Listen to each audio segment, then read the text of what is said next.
Halo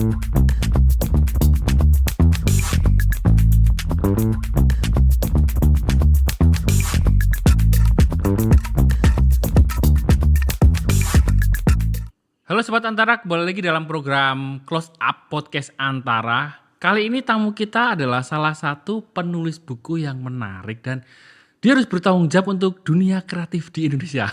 Karena beliau sudah menulis salah satu buku yang saya baca sudah khatam berkali-kali, yaitu Kreatif Sampai Mati, sudah hadir di studio Antara TV, yaitu Mas Wadid atau Wahyu Aditya. Wahyu Aditya. Yeah. Selamat datang Mas di Terima studio kasih, Mas. Antara.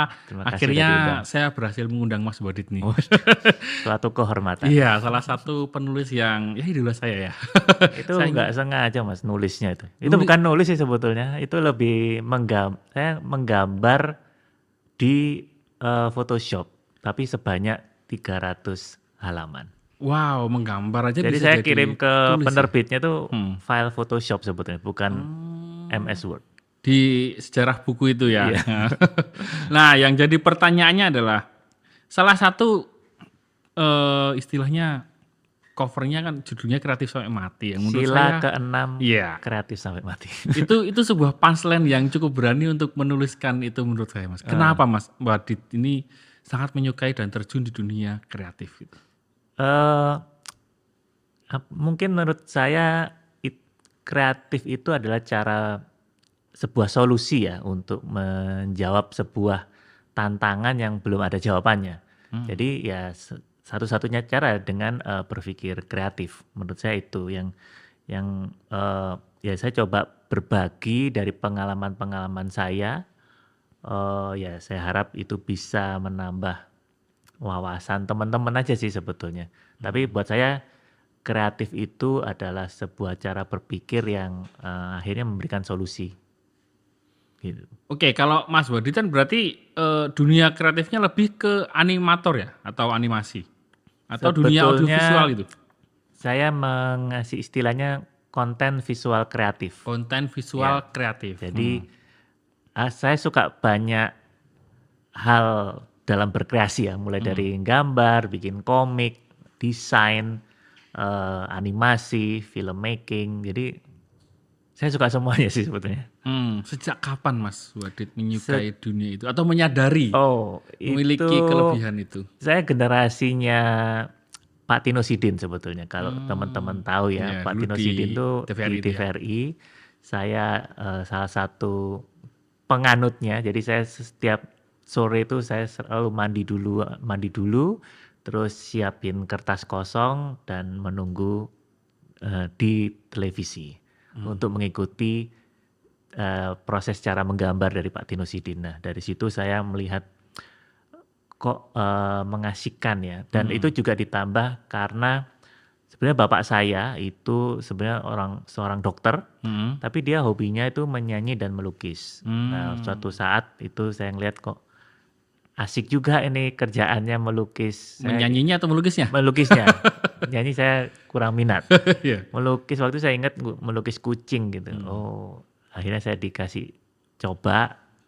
Nah, itu ketagihan dan momen penting lainnya itu adalah ketika saya mengikuti lomba menggambar. Kita taruhan sebetulnya, taruhan sama tetangga. Jadi kita bertiga iseng-iseng ikut lomba lukis di Senaputra Malang waktu itu saya ingat. Kita taruhan kalau yang menang nanti salah satu yang kalah itu membelikan mainan mobil-mobilan. Dan ternyata waktu itu saya juara satu di situ untuk pertama kali, itu lomba pertama kali saya, tapi langsung juara satu. Nah itu yang membuat saya, oh ternyata kegiatan berimajinasi lewat visual itu aku juga bisa diapresiasi lewat situ. Oke. Gitu. Tapi salah satu turnover yang menarik adalah ketika Mas Wadid menyadari itu bakat yang dimiliki ya. Dan kemudian di background pendidikannya, apakah Mas Wadid juga akhirnya terjun karena merasa mengikuti bakat itu, kemudian mengambil pendidikan kuliah atau profesional yang serius dari itu? Sebetulnya kalau dari SD sampai SMA itu saya melihat sistem pendidikan Indonesia itu masih yang fokusnya ke akademik ya. Jadi saya Iya. merasa diri saya itu kayak minoritas gitu. Kok nggak ada ya teman-teman yang suka kesenian gitu. Dan akhirnya ya saya minta izin ke orang tua waktu itu waktu kuliah. Kalau bisa sih jangan yang nggak ada matematikanya lah gitu. Ininya gitu nggak ada IPA, yang hafal-hafalan saya udah nek gitu. Dan saya pinginnya yang sesuatu yang animasi, yang desain. Dan akhirnya alhamdulillah diwujudkan waktu itu. Tapi karena waktu itu di tahun 98 memang tidak ada kampus yang mensupport tentang animasi. Jadi saya waktu itu kuliahnya di Australia.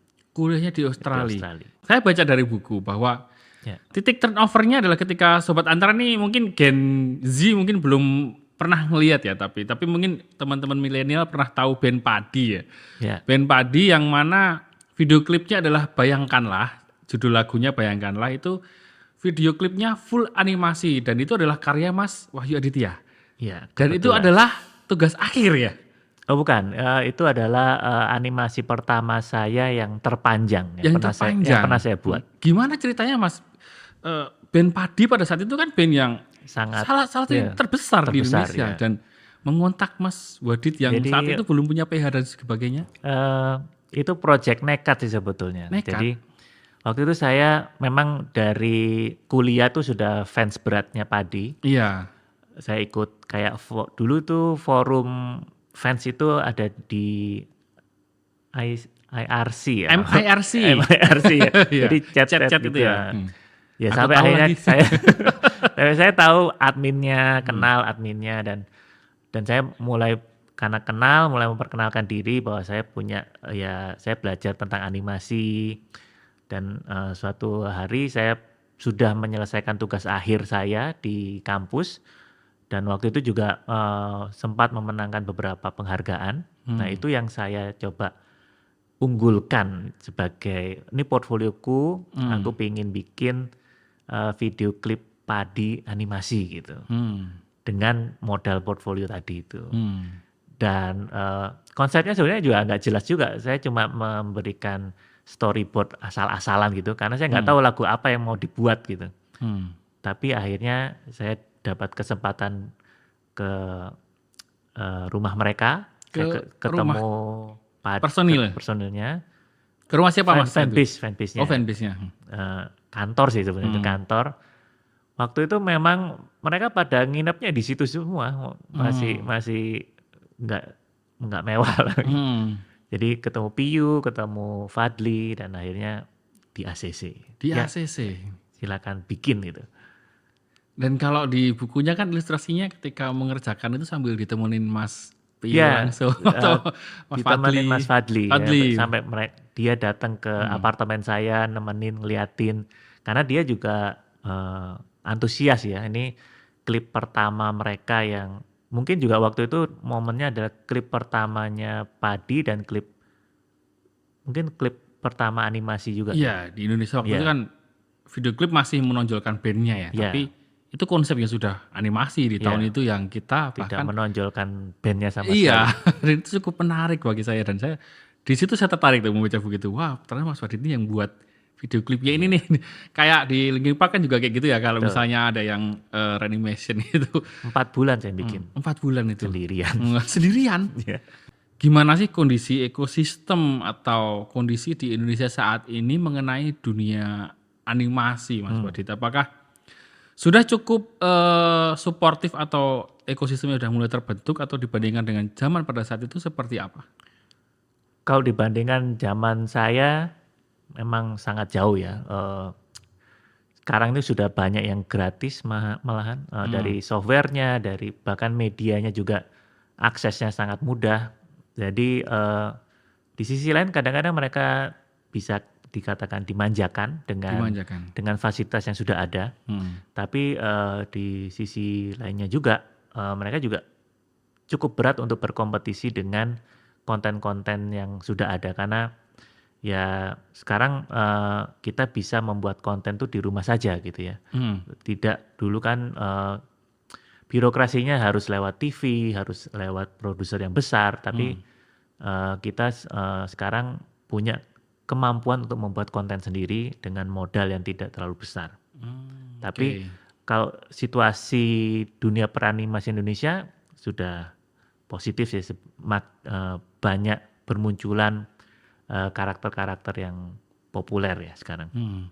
Nah, terus ceritanya gimana Mas Wadid sampai saking jatuh cintanya dengan dunia kreatif sampai membuat sekolah atau lembaga pendidikan yang setingkat SMA, Hello Motion ya.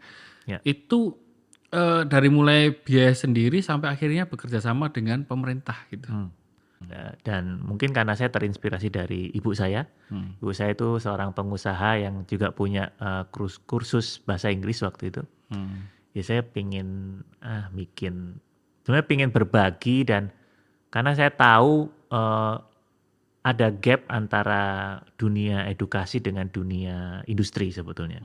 Makanya saya waktu itu tahun 2004 nekat pinjem bank 400 juta waktu itu, bikin kursus animasi dan desain namanya Hello Motion Academy. Dan alhamdulillah bertahan sampai sekarang.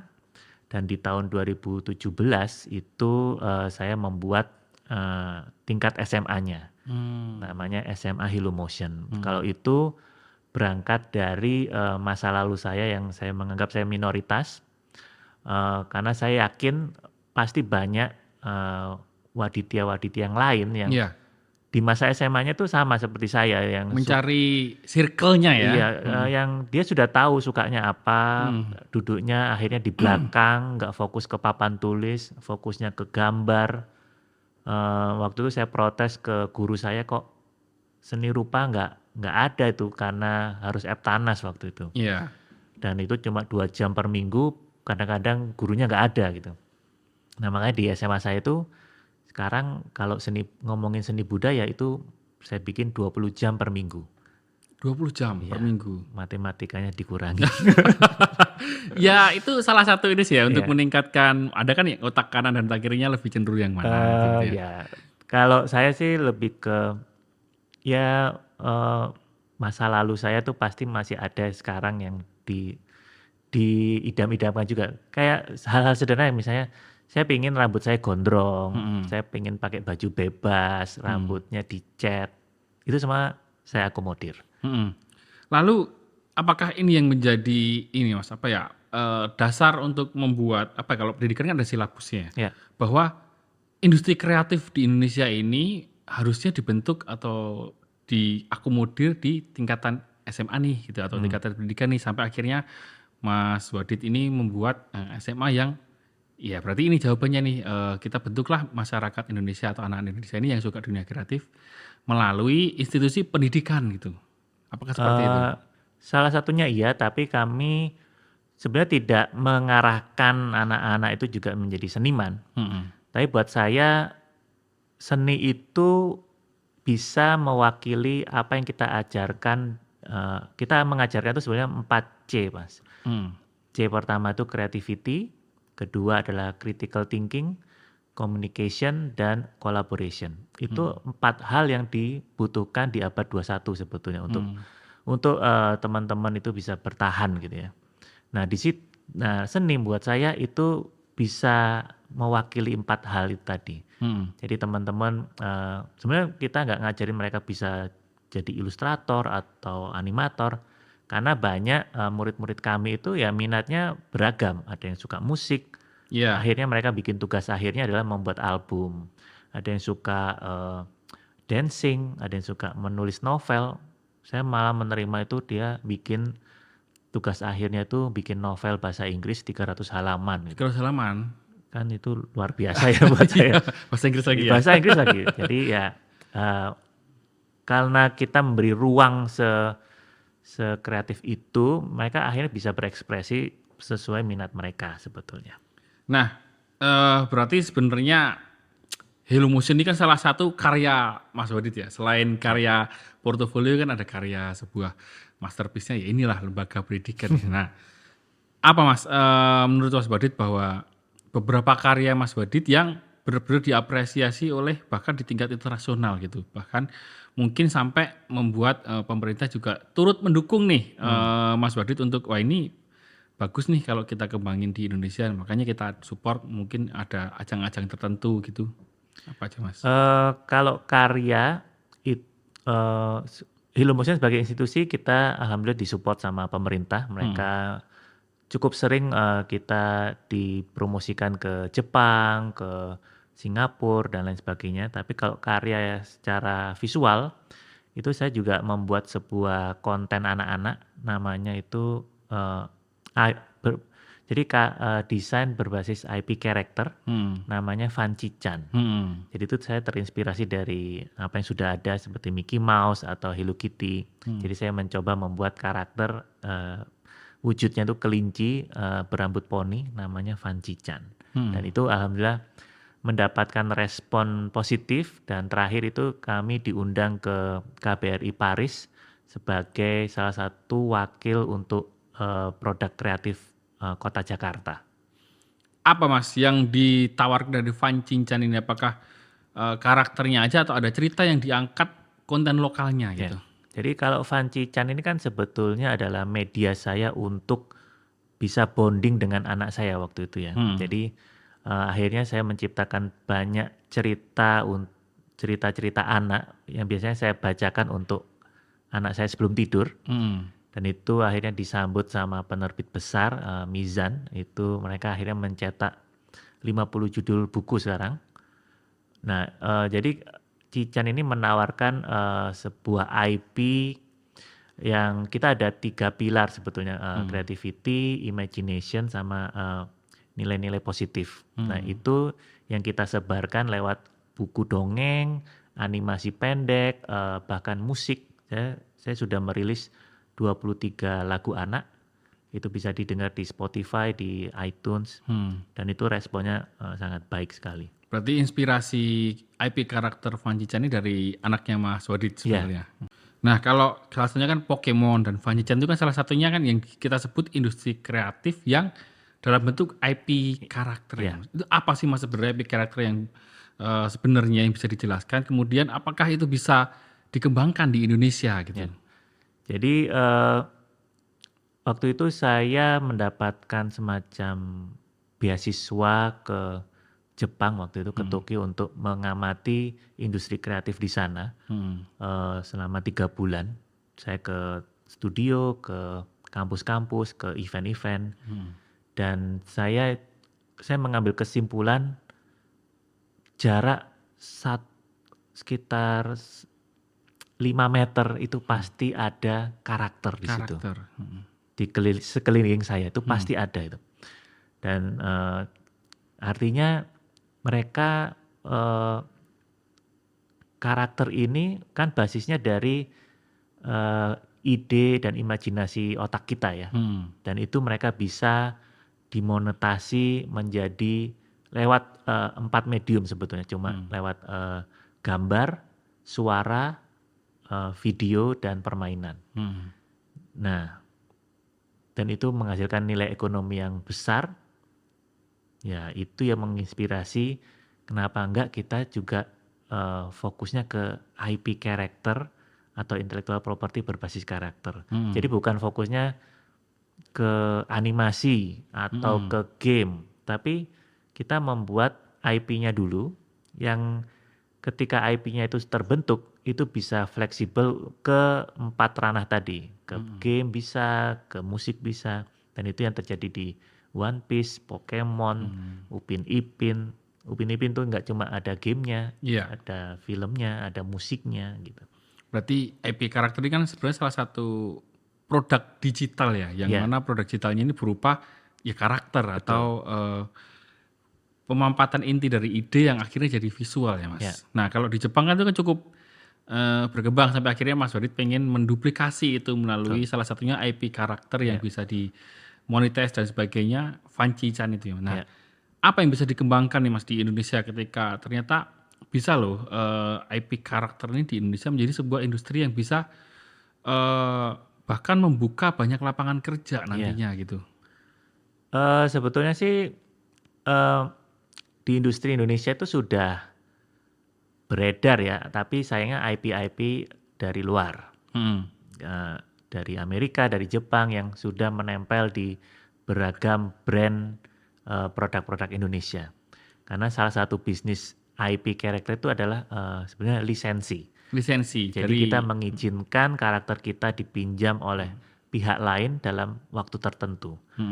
Ada misalnya karakter beruang hitam itu namanya Kumamon. Dia itu sebulan bisa mendapatkan 400 formulir izin lisensi dari brand. Itu bisa dibayangkan ya nggak kaget akhirnya mereka pendapatannya 3 triliun per tahun gitu. Iya. Nah, jadi PR kami berikutnya adalah mengedukasi sebenarnya ke level ke pihak brand ya, Brand. bahwa ini sudah bermunculan IP-IP lokal yang bisa dikolaborasikan sebetulnya. Jadi tidak melulu tentang kolaborasi dengan IP import gitu.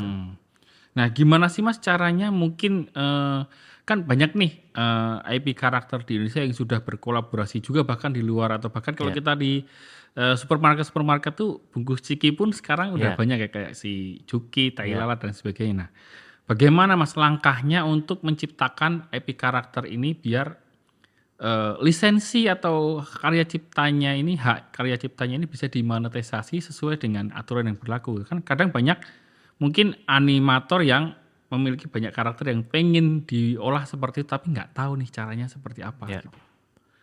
Sebetulnya butuh dua sosok ya. Jadi pertama adalah seniman atau kreatornya. Yang berikutnya dia harus berpartner dengan produser yang pola pikirnya seperti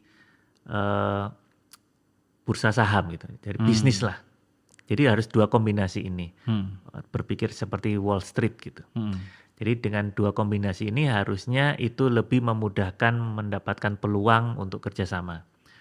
Nah makanya kayak Van Cichan ini ya kita membuatnya itu ya seperti bisnis. Yeah. Jadi nggak ala seniman yang nggak jelas kapan selesainya. Jadi ada strategi yang harus dibangun, ada target yang harus dicapai. Tapi memang nggak mudah, itu nggak bisa instan. Kalau saya konsepnya ya adalah maraton ya. Jadi sekarang Cichan itu sudah 10 tahun itu kita kembangkan. Ya, kalau saya lihat di medsosnya Mas Warid sampai ke Singapura ya waktu ikut salah satu kompetisi ya. Betul. Kompetisi apa itu Mas yang Van Cichan ikutin? Jadi kalau di dunia konten seperti itu memang cukup banyak wadah-wadah untuk kita melakukan sebenarnya promosi ya. Kita pernah ke Australia waktu itu mendapatkan best 3 favorite character. Waktu itu yang hadir pihak-pihak dari Netflix, dari Disney. Itu hampir aja deal kontrak tapi ada sesuatu yang ketahan jadi nggak jadi. Yang Singapura itu perwakilan Indonesia untuk pitching di depan produser-produser Asia juga, tapi waktu itu mendapatkan 10 besar aja. Kita juga pernah ke Hong Kong, itu dikirim sama Kementerian Pariwisata dan Dinas Pariwisata Jakarta. Oh dikirim untuk mewakili Indonesia? Ya, jadi ada 10 IP lokal yang berpameran di sana, dan salahnya itu Van Cichan, dan mungkin salah satu yang mendapatkan respon banyak, sebenarnya itu event B2B ya, tapi itu banyak orang lokal di sana yang mau beli langsung, padahal itu cuma display gitu. Ya saya ngelihat, oh berarti ini sudah mulai diterima oleh internasional audience gitu. Oke. Kayak gitu. Ceritanya gimana Mas ketika kolaborasi dengan Kemendikbud ya? Kita banyak sih, ada Kemendikbud, ada Parekraf, ada Dinas Pariwisata Jakarta. Waktu itu salah satunya Van Cichan deh yang ke Hong Kong tadi ya? Ke Hong Kong. Ke Hong Kong itu Kemenparekraf ya diajaknya? Parekraf dan Disparekraf. Disparekraf itu memang di Mas Wadi diundang atau pitching? Jadi ada semacam kompetisi ya, kompetisi. Bukan apa ya, di audiensi dulu atau dinilai dulu. Jadi kita presentasi ada 20 kandidat gitu. Nah, kita presentasi IP kita dan alhamdulillah mendapatkan akhirnya dipilih menjadi 10 terbaik tadi. Yang ingin Yang dibawa dikirimkan ke untuk mewakili Indonesia. Ya. Nah, aku pengen closing statement-nya nih dari Mas Wadid. Gimana Mas caranya? Mungkin ini bukan lebih dari seorang kreator ya, tapi harus kolaborasi bersama nih. Gimana caranya bahwa industri kreatif di Indonesia, khususnya pengembangan IP karakter ini bisa besar gitu, di Indonesia khususnya. Berarti pasti kan melibatkan swasta, pemerintah, dan kreatornya sendiri. Kolaborasi seperti apa Mas yang menurut Mas Wadid itu ideal sehingga industri kreatif semacam IP karakter ini bisa berkembang pesat di Indonesia gitu? Pertama harus pro lokal dulu ya. Jadi dari UMKM-nya, dari pemilik brand, dari pemerintah itu harus pro dengan IP lokalnya dulu. Tapi dari sisi kreatornya juga terus harus tidak putus asa untuk mengembangkan IP-nya. Karena juga keluhan dari teman-teman yang pemilik brand ya, karena IP-nya belum ada yang populer atau belum proven dengan pasar. Jadi itu juga PR yang perlu dipikirkan oleh pembuat IP. Kalau dari pemerintah ya sebenarnya sudah seperti yang saya rasakan ya, kita mendapatkan support banyak dari pemerintah. Ya tetap konsisten aja dengan atau lebih banyak lagi peluang-peluang yang bisa dikembangkan untuk mempromosikan IP kita. Dan yang penting tadi memperbanyak prosumer tadi Mas. Itu yang memperbanyak IP-IP baru yang segar, IP-IP yang liar yang mungkin nggak kepikiran oleh kita, yang harus banyak dimunculkan juga. Baik, terima kasih Mas Wadid sudah mampir di podcast Antara. Semoga Sama-sama, Mas. nanti banyak sekali nih Mas Wadid yang baru muncul ini lebih mengembangkan industri kreatif di Indonesia ya. Demikian Sobat Antara podcast kita kali ini dengan salah satu animator terbaik di Indonesia. Dan juga nantikan podcast lainnya di YouTube Antara TV Indonesia, di kanal antaranews.com, Spotify Podcast Antara, dan Noise Podcast Antara. Sampai jumpa di episode selanjutnya. Dadah. Terima kasih Mas Wadid. Terima kasih Mas.